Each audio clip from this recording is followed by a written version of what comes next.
Welcome to the Kind Leader Podcast, where empathy meets action in the world of leadership.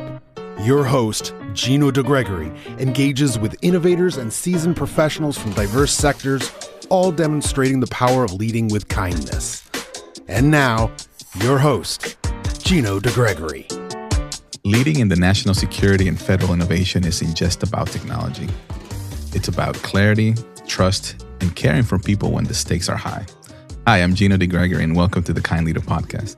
Today, we have an amazing guest. I've known Heidi Connelly. I've known her for a while. She's doing amazing things in Microsoft in the federal space. She is currently a cloud and AI platform sales leader, a former U.S. signal officer, and joined Microsoft in 2017. And like I said, amazing kind leader at the forefront of AI transformation across federal and national security. Super excited to have you here, Heidi. Can you share your background, your journey from Army Signal to now leading things here at Microsoft? Yeah, thanks so much for having me on today. I really, really appreciate it. I wouldn't say that my journey is necessarily unique, but I stem everything back to when I was in college. And so how I ended up here today was really a seemingly random decision. I wanted to go to college to be a lawyer and to be a political science major. Wow. And when I started, you got a freshman advisor. And for whatever reason, my freshman advisor was the head of the IT department at the college. And so he's chatting with me and he's like, I don't know why you want to do this. You're going in the Army. You're going to pass a bar in a state, but then you're not going to work in it. And, you're going to have to take this test over and over. I just don't think this is a smart idea. And at the time, I needed a math class, right? Like every college, you have to take a math class. Well, I placed into calc and it was full. So I couldn't get in. And he's like, well, computer science 101 counts as your math credit. So why don't you take that? And I was like, all right, sure. Why not? And here I am today. So I ended up graduating with a computer science degree. So that individual probably doesn't know that one random conversation in his office where I was kind of like, man, this guy's a little rough around the edges. Like, I can't believe he's pushing me into this. Ended up where I am today, because same thing. I wanted to go into the Army and be a JAG lawyer. And I ended up as a signal officer, which is exactly what I wanted. And I really found my passion in computer science, that ability to solve a problem. And it's a bit odd as a college student learning programming, knowing that you're going into the Army and you're not going to program, right? So by the time you get out, whatever you learned is probably obsolete, which is exactly what happened. But it taught me a lot. It taught me a way of thinking and a way of processing. And it spoke to my logical, pragmatic side in a way I didn't expect. And I was decent at math, but I didn't excel at math in high school or anything like that. And it's funny because now if you ask people if I was good at math at work, they're like, yeah, she's great. She just does it in her head all the time. And I'm not quite sure how I got from there to here, but somewhere along the way that happened. But it was that random decision that led me to computer science. And then I think about when I first started in the Army. My first job after I came on active duty was to teach cadets at essentially the summer training. If you came in and you were ROTC, if you started late, they made you go to the summer training. And I ended up as a rappelling instructor of all things on the big tower, on the big wall. And the gentleman who ended up being my husband was my belayer at the bottom. Oh, and okay. He was randomly he was from the same town I went to college in. So it was a little bit of serendipity there. But I bring that up because he has fully supported me in everything. And I think that's really important when you look at, your career and leadership. And he's pushed me, right? He's the one who's like, why not? Why wouldn't you do that? Not going for an opportunity doesn't enter his mind. And so I think that's really important that you have a partner in life that's there to support you, good times, bad times, and push you to be better. And yeah. So anyway, I was in the Army. I deployed. I graduated college in 2006. So obviously that was during the surge. So I went to signal officer school and then went to Iraq for 15 months. Came back. My husband then deployed. So in the first 5 years we were married, we were together about 8 months between all the deployments, which was super awesome. But I ended up getting medically retired from the Army for an illness that I didn't know I had. And so from there, my husband was still active duty. We were in Germany. I got a job as a government civilian in order to continue to work and stay there. And from there, I came to Microsoft after that. So really 3 kind of distinct careers, if you will, right? I had the Mhm. Army officer service, the government civilian service, and then Microsoft. And that's really it. I didn't bounce to a whole bunch of different companies or anything like that. Right. Kind of stuck to that loyalty that was instilled in me early on. Yeah, no, congratulations, first of all. What an amazing career. And going back to your spouse and how important that is. I also been married for 20, ooh, maybe she's not listening. I'm trying to remember here, 23 years. 2003. Yeah. So yeah, it will be 23 years here in July.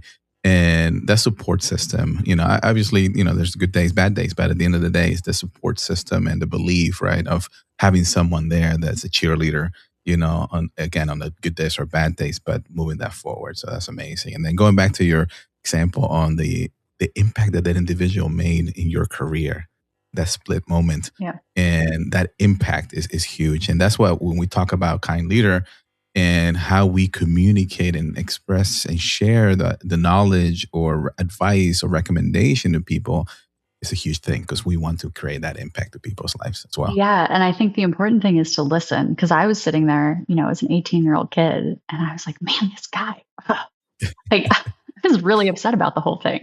It's like, I have a plan and you have messed up my plan. Right. And it wasn't until, probably 6 months, 7 months later that I was like, oh, well, I guess that wasn't such a bad hiccup. Right. Exactly. But yeah, so we'll expand a little bit more on that. But again, congrats on your amazing career, and we'll dive in a little bit more on your Microsoft stuff you're doing and your civilian and all the federal stuff, right? So, but before we dive in, the first question I love asking all my guests is, what does being a kind leader mean to you? Yeah, it's such a large question, right? There's so much to it. And there's, the kind of standard book answer. And so I'll give you that, but then I'll dive into it because that's not what really matters, right? What matters is how you show up within that kind of book answer. And so, I think it's accountability with compassion, empathy with clarity, and humanity with high performance. I don't think it's niceness at all. I think you should show up in a way that is nice. Like there's no need to be rude, but it's not niceness, right? I tend to be a little blunt, and I find my bluntness is me being kind, right? I'm leading with clarity, but diving into kind of those 3 tenets. So accountability with compassion for me is explaining the why. There's a lot of times, especially in a corporate environment, where somebody has to do something and they're like, oh, why do I have to do this? Right? This is silly or stupid. Why do I need to load something into a CRM system? Or, and really taking the time to explain that, hey, when you do this one thing, it impacts B, C, and D. And that allows a senior leader X many levels above you to make a very important decision. So what you do in that moment matters. And I know I'm asking you to do something that is slightly inconvenient for you or slightly frustrating, but I've done it too. And, I understand how to do it. And this is why it is so important.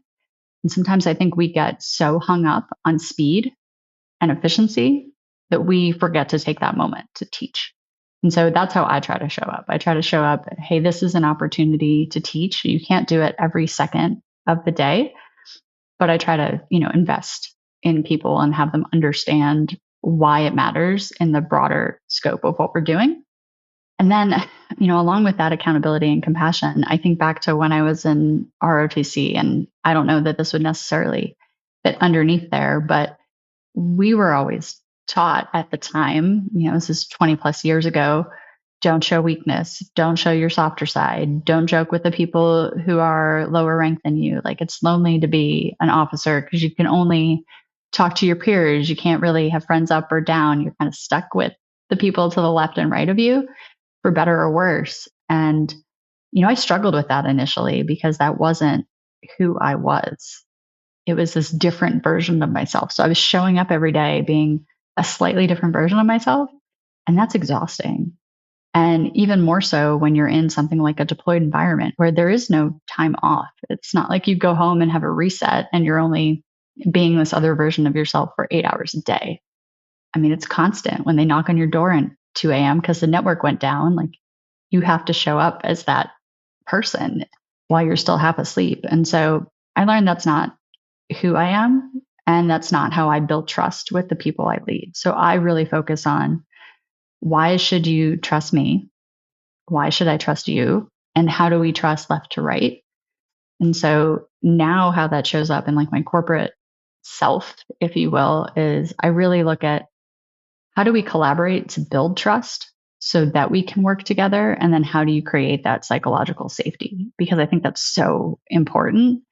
If you don't feel valued, you're not going to do your best work.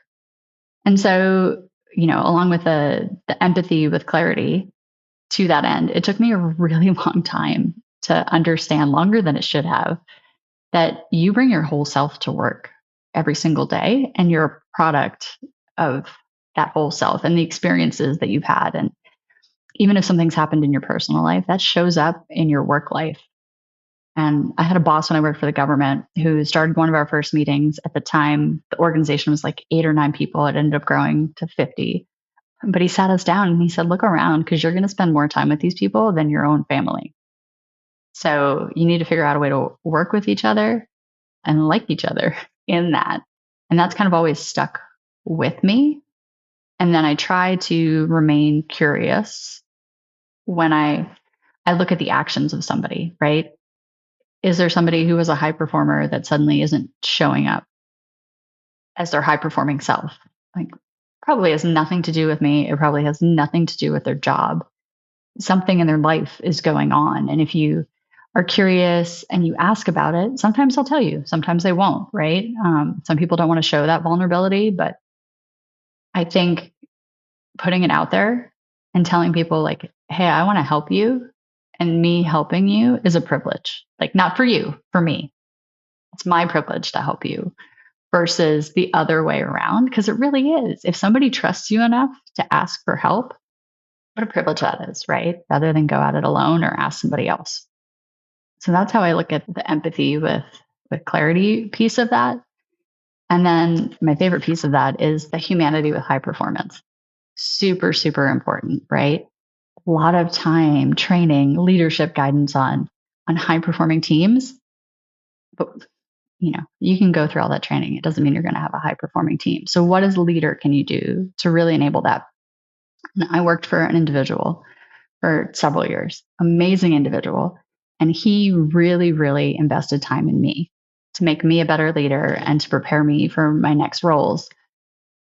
And he did it in a way that at the time, I didn't realize that that's what he was doing. And so, I'm a sales leader, so we have to do future projections and things like that. And I'd show up and I'd give him a number, and it didn't matter what number I gave him. Didn't matter. He would always say, I think you and your team can do more. Every single time, right? And I'd be like, oh no, here's all the reasons why I can't do it. And he's like, yeah, okay. Those are all valid. But you can do more. I know you can do more. And sometimes I would get really frustrated and be like, oh man, I just what does he want from me, right? And I'd sit there and be like, I just can't get anything right. And, when you and I talked about me coming on here and I thought about leadership and kind leadership, I kept coming back to this individual and I kept coming back to those conversations. And the thing that stuck with me in hindsight is he never said, you're not doing enough. He always said, you can do more. So think about that slight difference in language. Not you're failing, it's your potential is higher. And so in all of those conversations, right, he gave me agency. He said, you can do more. You can figure it out. I have faith in you. Right? Like, looking back on it, I'm like, oh my goodness. And then the other thing he did that was really, really important, and I think ties into that humanity piece, is, he'd push me and push me and push me. I'd be like, man, nobody else can push like this. What's going on? And he knew, he could read my body language, the tone in my voice in a meeting. No, right when I was like that was it. Like, I couldn't be pushed any further.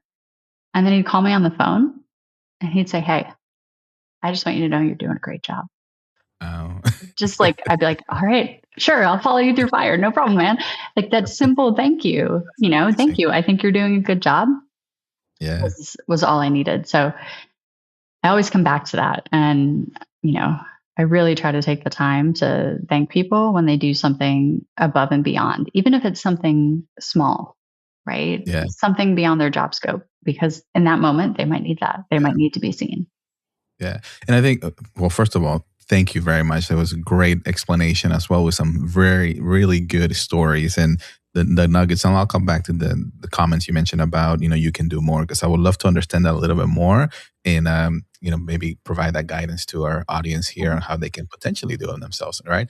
But, yeah, super excited. I'm glad you're able to join us because I've known you for I think a couple of years now, and even I think we met in one of the Carousel events I remember, and we were on the high table, and just your energy. The first time I just felt your energy and the way you communicated, it was like, wow, okay.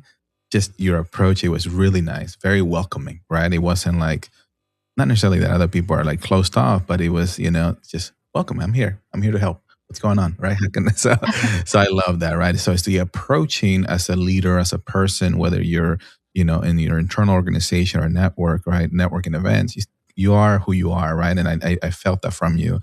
But you said earlier when you were describing experience in the military, especially our active duty and the imposters, right? You're not. So I would love to pull a thread on that. Like, tell me a little bit more the experience of having that difficulty, right? Dealing with that, because I'm sure other people are dealing with that right now. And how did you move through, right? How did you live through it with it, right? And then how did you were able to either influence that environment more, or was it just you moved on to a different environment altogether? Yeah, I think it's really important to experience those difficult situations early in your career. And so I look at, even with my children now, right? I don't solve the problem for them, because that struggle is really, really important, I think, because it helps you develop resilience and your character. I wouldn't necessarily say it was imposter syndrome per se, like in the standard definition. It was just like I felt, this is just me, right? Like they didn't do this to me, but I felt like I had this ideal to live Hmm. up to, right? And that other people were looking up to me. And Mm, because other people were looking up to me and they were looking at me to set an example, I could not be flawed. yeah. It was that sense where now I'm the complete opposite. Like I had a meeting with my leadership team a couple weeks ago and they were asking me questions and I was just like, look, I'm sorry, I don't have the answer for you. Like I'm in the same boat as you. I'm going to do what I can and I'm really sorry. And they were like, Heidi, it's okay. Like that's okay that you don't have the answer, right? We get that you understand. And I was like, oh, Yeah. it put me back a little bit and I got off the call and I was so grateful to be surrounded with people that also supported, me in that conversation. But that ideal that you're trying to live up to can be exhausting. Yes. And Yeah. when you look at something like the military, it's every aspect of your life. And back then, it was an army of one was the motto, right? Yeah. Yeah. And nobody ever really told us what that meant. Mm, And so it was open to interpretation. And I took it to mean that we need to be equal and we yep. need to be the same. So I need to be able to run just as fast as everybody else. I need to be able to do as many sit ups, as many push ups, right? I remember training and we had to do I had to do a ruck march, right? So with the big Yeah. rucksack in your uniform. And they were like, hey, standard load is 40 pounds. I was like, okay. So I went to the store and I got two 20-pound bags of kitty litter, put it in that rucksack, and I stuck it on my back. Nice. And we're walking and walking and walking and walking, right? And we're several miles in and like I'm toast, right? Oh, man. At this point. And we get to the end and they're like, all right, everybody drop your bags. We're gonna come around and feel it. And they get to mine and they're like, what do you have in here? I'm like, well, you said 40 pounds. So I put two 40-pound bags of kitty litter in there. And they're like, well, the ruck weighs something, so you didn't account for that. And it was actually supposed to be 20% of your body weight. And like, you're barely nothing. So, I'm like, oh my goodness. Right. Yeah. But that's, again, you're trying to live up to the standard. Like, hey, I'm no different than the person to the left or right of me. It doesn't matter that we're different people. Now, looking back at the army of one concept, I don't think that's what they meant at all. Right. I mean, maybe they did, right? I don't know who created it, Right. but to me, we were a microcosm of society, and we were blends of all these different individuals and cultures and everything, right? So together we were one versus individually. And that's where I think I messed up early in my career. Like, I had the wrong understanding. Well, you learn from that, right? So, Yeah. so one thing from that the leader has to be perfect, right? That also always been my struggle too, right? As I became kind of led, I've always been a driver. Like, I'm always kind of pulling people, like, just here's a vision, where we going, right? And I always have the same mindset where I have to be perfect. I have to like create that. And that the shift happened to me in around 2017, and I realized that I stepped into this new role within within the company here that I didn't like. I'm not ready for this, right? I don't think I'm qualified. That's a little bit of imposter syndrome kind of game in. I'm more of a technical person, and I'm more like, I need to now lead people. Yeah. And what happened to me, I was like, you know what? I'm just going to be myself. That genuine, like, I don't have all the answers. And I'm just going to be very honest. Like, here's my vision. Here's my thoughts. Here's what I think we should do. Whether it's right, what's the feedback, right? And sometimes we do have to make decisions, right? Yeah. And as the leader, you have to make decisions, but you have to be clear, right? And you have to be kind and all those things. So coming back to what you were saying on the military side, I think there's still some of that, right? And I'm curious on your perspective, the culture between the military, the civilian world, and now the corporate world. Did you notice, I was curious on the different cultures or leadership cultures and how that shaped you where you are right now? So when I became a civilian at first, I was overseas, and I became a government employee, and man, was I lucky. I was so incredibly lucky. And I think as you look at leadership journeys and where you end up in your career, like, it's 100% on you, the hard work you put in, but there's a little bit of luck thrown in. And so I ended up on a team with a whole bunch of later in career individuals. Like, they were all within 3 years of retirement. And so they had worked for the government that whole time, had a whole bunch of different jobs. And then there was me at the time. I think I was like 25 or 26, right? So they took me under their like wing, and they taught me the way to operate within the system. And they said, look, you have lots of opportunities and we want to work with you. But I learned so much from them and from observing them and seeing the way they interact. And two of them I still talk to today. Wow. They're both retired, and we still email. I send them pictures of my kids and stuff, and they had such an impact without intention, I think, of doing that. And it was those small micro moments that you learn in. We'd go to lunch every day. That could be nothing, right? But I learned so much from their experiences and how they interacted. And I think it was a two-way street, Yeah. So yeah, that was really, really impactful. And then Microsoft culture, amazing. Like, that is really what I learned. And the thing that sticks out to me here, more so than any other place I've ever been, is that people will tell you, like, hey, why don't you go for this role or do this thing? And it's your peers. Mm-hmm. It's not even necessarily your leadership, right? And to me, that's really important, because who's going to give you the most honest feedback? Right. Not somebody who works for you, not the person you work for, right? Your peer is going to tell you, hey, you showed up terrible today, or hey, you showed up really good.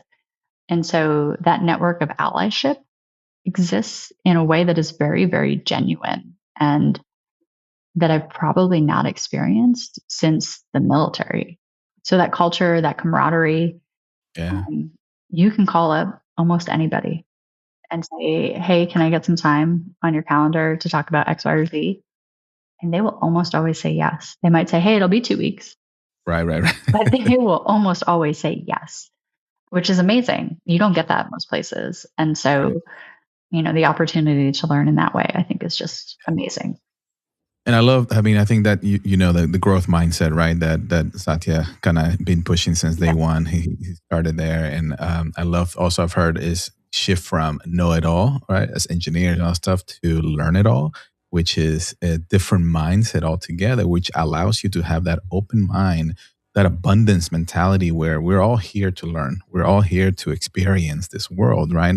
So how can we do that, right? So having that culture is very critical. So that's something that we do internally a lot, right? Having that because it creates a psychological safety too, right? Yeah. And you want to be able to, hey, you're in a different shoe or a different role. How is that? Do you think that's something I can do, or can I get that feedback right from, like you said, from peers? But then also, I bet if you go above or higher, there's an opportunity for that person to grow with you together, right? So it sounds like you did. There's a lot of great things what Microsoft is doing, and your experience altogether, right? As it relates to that. So, and then coming back to the comment, you say you can do more. I want to talk a little bit more about that. That's such a great to communicate that, because to your point, it's like it's not a negative thing. It's like you're not good enough. It's more like you have so much more potential. So what I want to know or want to ask, like, it sounded like that impacted you a lot, right? And are you incorporating that as well in your role? And just Yeah. curious now. Yeah. I mean, I'm taking the lesson learned of you have to do it in the right place at the right Yeah. time, right? So you don't break the person. You can't Or, constantly be like, you can do more, you can do more, you can do more. But what I find sometimes, at least in like, I'm really, really fortunate. Like, I have amazing managers that work for me. And that's awesome. so that's ingrained in their mindset. And I have, it was the other day, one of them was like, hey, we got this email about this thing. I noticed that, this wasn't included. So I already contacted them and I'm just going to do it. And I was like, Mm, okay, great, awesome. Right. So, in that moment, I didn't need to say that because it was already ingrained in that person yeah. that, well, I can do more, I can make a difference. And so, it sounds a little bit cheesy sometimes, but understanding the values of the people that work for you, because Mhm. that's going to show you how they're going to show up and how far you can push them and not push them. But I do think we can always do more. And one of the things that I think Microsoft really looks at, and I don't want to put words in Mhm. anybody's mouth or anything like that from a corporate standpoint, right? But as leaders, our job is to manufacture success. And so that you can do more is manufacturing that success, right? We're always going to have challenges. Doesn't matter what job, what company, personal life, professional life, there's always going to be difficulties. There's always going to be things that aren't right. How are you manufacturing that success? Because that is you showing up and you doing more and Yeah. continually pushing yourself. I see it almost from an athletic standpoint sometimes, Yeah. right? Like Yeah. if you're training, I used to be not very good, but I used to be a distance runner. Oh, wow. Okay. After just for fun, right? And it's like when you're on that track and you're like, I can do another lap, even though you're tired. Yeah. Mindset. Yeah. It's how are you doing that other lap every day? How are you training that into yourself every single day? And when that lap gets easier, are you running backwards? Are you Yeah. doing side by side shuffle? It's Right. it's always a little bit more, and that's just how I think about everything. Yeah. That's beautiful. Yeah, and I think it's the mindset of, I love what you say, you manufacture. The way I say it too is like you create your life. And I tell that to my kids too. You are in charge, right? You're not just living to check boxes or to do and to live in this world like randomly, right? Just endlessly. It's like you create whatever you want, you can create, right? Whatever you desire, you can create and follow that passion, right? And don't let others tell you what you need to. I mean, you can get advice and direction, right? But at the end of the day, it's your life and how we create our environments, whether you're the department you're leading or the company you're leading or whatever. It's all about creating that psychological safety environment where people can be creative or drive their vision or their desires. That creates so much powerful team and more productive, right? And exciting to be there because they know they have the support, the capability, and the ability to grow with each other. And I think about what I tell my kids. So I always tell them, you believe what you tell yourself, right? 100%. Yeah. And so if you're telling yourself, I can do more, Hmm. you're always going to have faith that you Yeah. can do that, right? And so I think about, if they struggle with a, homework problem and they're like, oh, I'm so stupid. I'm like, you're not. It really upsets me that you would say that, but you are what you tell yourself. So Yep. you got to make the decision. Are you going to push through it and figure it out? Because I'm not going to do it for you. And Hmm. are you going to tell yourself that? Because that's what's going to be stuck in your mind. Yeah, absolutely. My youngest, and I've talked about him in the past here. He's 13. He plays the cello. He's such a perfectionist, right? And yesterday he was playing for 3 hours nonstop, yeah, he really is passionate about it. And he comes up and you can hear the frustration. I am not good enough. And I'm like, let's rewind that. Let's think about what you just said. What do you mean you're not good enough? Who are you comparing yourself to, first of all? Are you comparing yourself with somebody who's been doing this for 10 years, some professional, or are you comparing yourself with the person yesterday or the day before? Think about that. If you compare yourself with the person a couple of days ago, you're so much better. You're 1% better. You sound great, right? And just keep moving forward. And that same concept, right, could be, brought up into the corporate world as well. And, where I see that in the corporate world sometimes, and this is a mistake I made in my career too, right? People are like, here's my plan. Here's where I want to get to. I want to Yeah. get to, point A by the time I am whatever, Yeah. age. And they're so myopically focused on that. And so when Yeah. people ask me for career advice, I'm like, hey, it's good to have a goal, but you should have multiple ways to get there. And you're so focused on this path that Yeah. you could miss your dream job because you take a job you're going to hate because you think it's going to get you where you want to go. And at the end of the day, it doesn't because you hate that job and you don't Yeah. show up well because you don't like it. Right. Um, Exactly. and I think about, I remember back when I was, before I came to Microsoft, my previous job, I really wanted to get to a certain level. And I was like really, really focused on that and take these jobs to reach a certain level. And I did it. It was a couple months later than I wanted to. And I'm like, oh, I Yeah. failed. I'm like, really? It was a couple months. Like, Yeah. Right. it's so stupid in the grand scheme of things. Right. Right. Right. And so that was kind of like my later in life learning. And I'm like, what does it really matter? It's not about the level. It's not about the title. Like none of that really sadly matters to me anymore. It's more about, am I showing up? Am I making an impact? Am I helping people, both client side and, the people who work for me, Yeah. become a better version of themselves? That's where my passion is, not, Yes. not whatever the title is. Yeah, exactly. No, I love it. You're the perfect. I gotta say, you're the perfect kind leader from my perspective. So I appreciate that. We do have to talk a little bit about technology, being that we're both in the technology world. So and bring in the AI, right? Agentic AI and the human centered innovation. With what are you seeing? What are you seeing here? The evolution of and the impact that AI is making in people's lives and organizations. And how do you infuse kind leadership into when you're talking to your customers, when you're looking at solutions? It's game changing, right? I mean, when we look at what we were in the 1950s with artificial intelligence, the late 1950s with machine learning, and then you got to what, like 2017-ish, deep learning became a thing with the neural networks building on top of each other.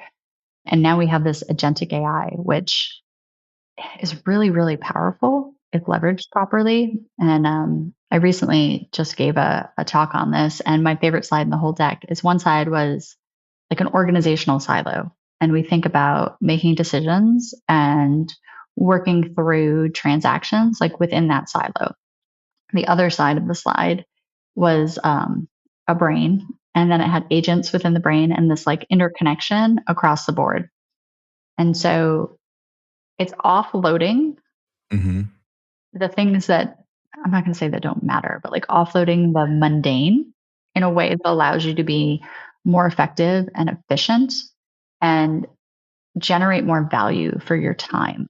And so one of my core values is freedom. And so people oftentimes think, oh, army, freedom. I'm like, Yeah. that's not what I'm talking about. To me, freedom is my time. Yes. Yes. And so I think about how AI can help me get those minutes back because those minutes add up. And I'm very, very focused on maximizing my day as much as possible. So those 8, 9, 10 hours I'm working, I'm at max efficiency so that I can turn around, leave it at the door, and go spend Yeah. time with my family, right? And not have to work on the weekend or whatever the case may be. Right. So I think that's really where AI can be very, very powerful. I just built a workflow the other day that said, "Hey, go through all my emails at 7:45 every morning because I know I start at 8. Go through all my emails at 7:45 and triage them, and then Mm, message me which ones I need to focus on and give me a summary of the rest." wow. And so I read that one thing and I'm like, "Okay, I can just skip through this whole section, read, and then focus on the things I need to focus on rather than scanning through each one and determining, do I have a task there, right?" Yeah. And so, with the amount of emails we get, I found that to be very, very powerful.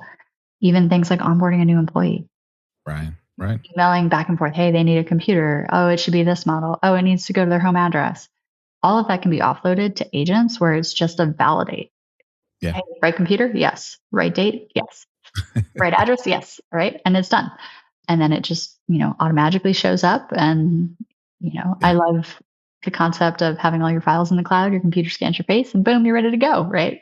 That's it. Right. So, that's where I think it makes time. And so people are really, really focused on, hey, it's going to eliminate Jobs. Right. jobs, and I get it. I do. But it's, how are you more efficient and more effective in your job? Because not everything can be offloaded. So it's freeing you up for those higher value tasks so you don't have as many input, right? It's like reducing your cognitive load so that you can make better decisions. Absolutely. And that's how I say. So thank you for expanding on that and explaining your perspective on that, because I think it's very important. It is about, I love your core value is freedom, right? Allowing us to have more time, do more with less, and being able to then spend more time with what really matters, your health, your family, right? And continue to move forward, because in this world right now is with all this unknowns and crazy stuff, and right, people working 50, 60, 70 hours a week. It's, it only lasts for so long, right? So how do you make that more efficient so you can continue to create the life that you want? So awesome. Well, let's move on to the next segment. Here is the flip the mic. So do you have a question for me? I do. Hopefully, it's not one you've heard before, but I'm sure it is. So my lack Maybe. of creativity is showing up here. What's the biggest difference in your leadership style from when you took over your company to now? Great question. Yeah, it has not been asked before. So, and I think I touched a little bit on it. And is I've always pictured like as a visionary, right? Like I've always seen where I want to, big goals, always want this, right? I had a partner when I first started the company 10, 18 plus years ago. And then he moved on 10 years into it. That flip, when I said 2017, that's when we flipped to my leadership and driving that is the lack of belief in myself. And to your other point that you were saying is be vulnerable. You don't have all the answers. And my ex-partner, he was a great communicator. He was the mouth of the company and people, like great speaker, right? And I wasn't. I still feel like I'm not, and I'm getting better, right? And that transition, the mindset from, you know what? I am good enough. I'm going to give it all, and I'm going to look at it from how can we grow together. So it's been quite the journey, and even with this podcast, it's been 2 years now. When I started this, I was almost like serendipity too, where like, do people want to hear about kind leadership from a technical person? Like I don't have, I'm not a coach. I'm not a, I don't have all that kind of stuff. And again, that imposter syndrome is like, is this what? And it was meant to be.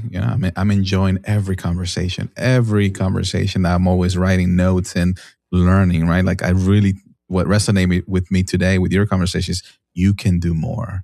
And thank you as a follow up to make sure that we are helping our people grow.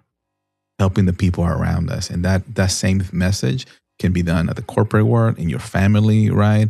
On an organizations, a church, wherever, right? It's like help people grow the right way. So anyways, hopefully that answers the question. It did. Thank you. Awesome. Perfect.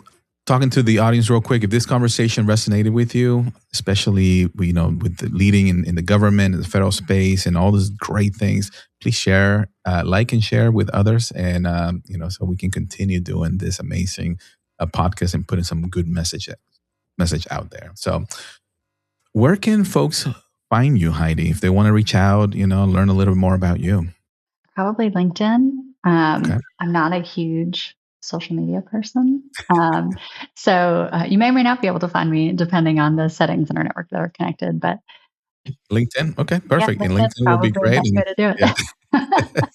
Excellent. I always ask that question just because some folks have something there, like some type of training that they do and things like that. But you're I really wanted you to participate in this one to share your experience, which you've done an amazing job and sharing about kind leadership. So that was great. Oh shoot! You know what happened just now? I forgot to ask you the quick questions. I went right into it. So I do want to ask the question. I know we're running short on time. So what's one book that you recommend people? So there's, I would say personally, and then there's a professional one. So the professional one I'll start with first, and I'll abbreviate the title since we're out on the internet. But The Stubble Art of Not Giving a F. Okay. Big orange cover by Mark Manson. Okay.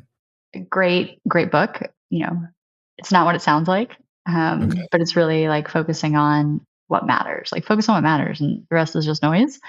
And so I think that's a great reminder. I'm a big fan of John Cotter's Leading Change from a change management standpoint, and the 8 Steps to Leading Change. And then personally, Cat's Cradle by Kurt Vonnegut has been one of my favorite books since I was in middle school and had to read it for school. Wow. Cat's Cradle. Okay, great. I got to write that down. Yeah. Cool. What is a mantra that you tell yourself daily or weekly or whatever? Just a favorite mantra. Yeah. Make it simple but significant. Ooh, I like that one. Get simple but from significant. Mad Men, actually. Oh, nice. John Hamm's character says it when he's talking to like a young advertising executive about what the ad should look like. But it's like, man, what a great mantra for life. I like that. That's awesome. If you could have coffee with anyone present or not with us anymore, who would it be and why? So not a political statement at all, but Obama. Okay. Excellent. And really because when I watch him and I watch the way he interacts with people, and sure, you're getting like the TV version, if you will, but he comes across as very kind, number one. But he's got that kind of quiet calm, and everything is almost a teaching moment. Yeah. And so I would love to understand, how was he able to take that personality set and that everything is teachable and turn it into a very successful career in a way that, at least from the outside, appeared to be without compromising core values. That's great. If you do get a chance, I would love to participate. No, he's great. He's for sure. All right. So thank you for your time and stories and amazing, background. So congratulations on everything we do. I definitely look forward to continue working with you, and maybe we can bring you back in the future. Do you have any final thoughts that you want to leave the audience with? I mean, just don't compromise yourself. Don't compromise those core values. That to me is the most important thing you can do. And so I used to look at integrity. Like I would never compromise my integrity, but then I realized that there's more values than that. And, when you look at your values, really examine them. Most people say family, and that's true, right? It's there. But why is it your family? What's above that? There's something above it that leads to that. So really understanding what those 3 to 4 are, I think will help ground you in everything you do. So, but thank you so much for having me. It was a pleasure. You're welcome. It's a great conversation. So, again, thank you again for bringing that clarity, strength, and heart into this conversation. You gave some really good stories. So there's a lot of stuff to take away here that I would love to incorporate in my life. So, and to our audience, thank you for listening and continuing to support us. And I look forward to the future episodes. And remember, be kind, bring value, rise together. Have an amazing day.